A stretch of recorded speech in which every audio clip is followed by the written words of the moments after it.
everyone. My name is Marie Tennyson. I'm the executive director of the Lower East Side Printshop, which is a nonprofit fine art print shop with a community space and a gallery, and we're located in Midtown West in New York, Manhattan. I'm so excited to be talking to you today and hearing about your new project. So, what inspired you to start a collaborative print studio? I took a long break away from things creative when our kids were born, and have just slowly kind of been stepping back into it. And as I started to get more and more kind of involved with the art community here, it kind of came to me that the thing that I really loved the most about my previous life as a master printer was the collaboration part, and kind of getting inside artists' heads and helping them make their work, the best that it could be, and wanted to bring that to the community here.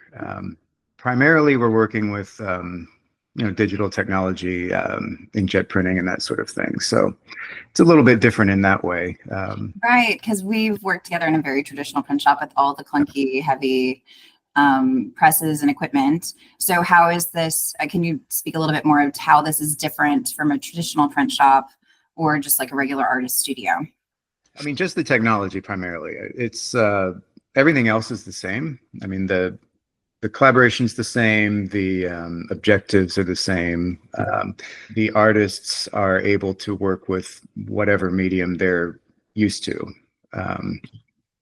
So they don't have to kind of adapt to drawing on a copper plate or a lithostone or working backwards for one thing. They can come in and, we're still building an image in a layering process, but we can kind of appropriate all sorts of different textures and images and marks that we couldn't necessarily do with other media. Okay, so describe a little bit about what happens when an artist walks into the studio for the first time. Usually I've been to their studio and know them a little bit, and have spoken to them, about what it is that we're doing. Because most times, especially with younger artists, they haven't done anything like this before. And it's just it's turning everything on its head. I mean, artists are used to working in their studio just by themselves 99% of the time. And, you're asking them to come into this group setting, and kind of perform for other people and pretend they're not there at the same time. And work in a medium that they've probably not had any exposure to, and I try to take steps beforehand to make that an easy transition. And then when they get there, usually we just try to just jump right in and start playing around. And I always preface it with, this doesn't have to lead to anything. This probably won't lead to anything. I mean, you're going to figure out what's possible, and your idea that you had coming in will most likely change. I mean, you and I have been around this for a long time, but what's something people don't really realize about collaborative printmaking? The word collaborative is kind of problematic, but I don't know that there's a better one, for it. A collaboration kind of means like two people are, equally participating in something to put something out that they both can kind of claim authorship to. And that's not necessarily the case. I mean, it's still the artist's work. One way that I kind of explain it to people that seems to kind of get through, is sort of along the lines of like a music producer. The band comes in and they play the instruments and they make the music and all that. That's, it's their work. The producer's job is to kind of maybe see things that they wouldn't see, or tweak things in a certain way, or offer suggestions to go in maybe a slightly different direction. And, everybody's goal is to make it the best that it can be. And in the end, it is still obviously the artist's work, but that the collaborative part is kind of behind the scenes, I would say. Yeah. So how do you balance technical expertise with an artist's vision? Peter Pettengill, the guy at Wingate Press, was quoted as saying, it's like our job to spare them the horizon, which I think is kind of a nice way to put it. Like it's not their problem to worry about how it's getting done. Because that could only be, that would only serve to kind of slow things down if they had to worry about, is this possible?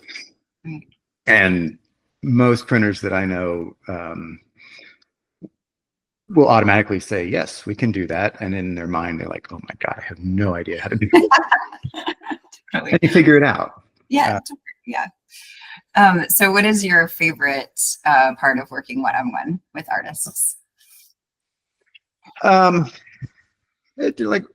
I said, just kind of getting to know them, getting to know how they kind of approach their practice and what ideas they're thinking about when they're making their work.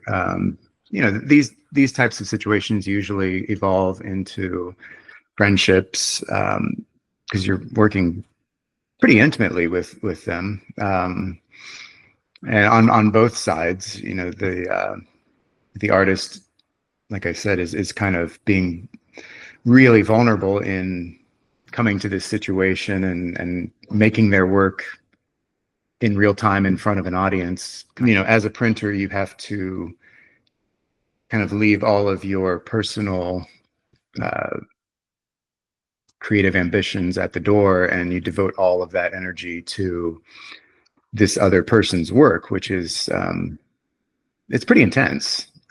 When I first started at ULAE, like for the first couple years, depending on who I was working with that day, I'd try to come home and make work and it would look exactly like, whoever.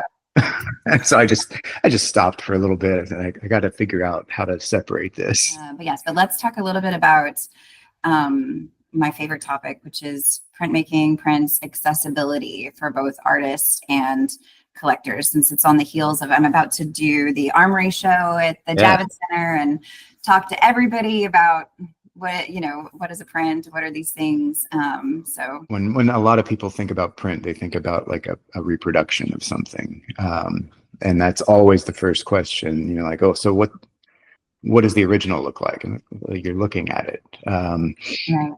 Forever. Yeah. Yeah. It's, and it almost always takes an in-person interaction. Like, whenever people would, like, collectors groups or whatever would come to the studio and see how it's actually done, then they understand it.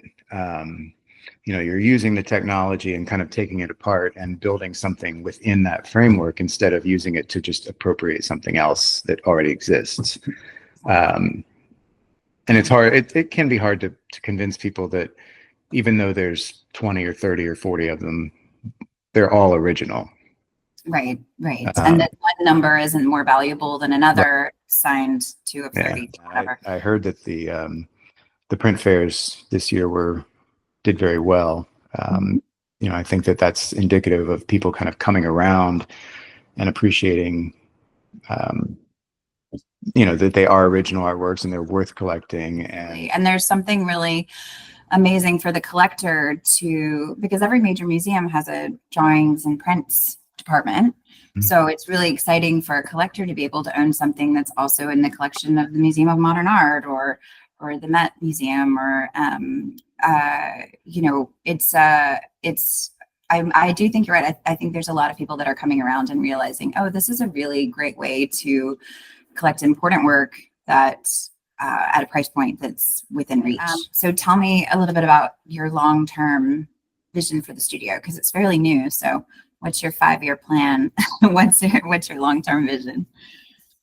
I just want to focus on making this a sustainable thing for the artists in the community. Like I said, I don't believe that there's anything really in the Raleigh-Durham area. I mean, there's a couple print publishers out of Nashville, out towards that way, but I think that it's a fairly unique situation, especially since it's focusing on digital production. And I also, just like what we talked about, I think that it's part of the mission to kind of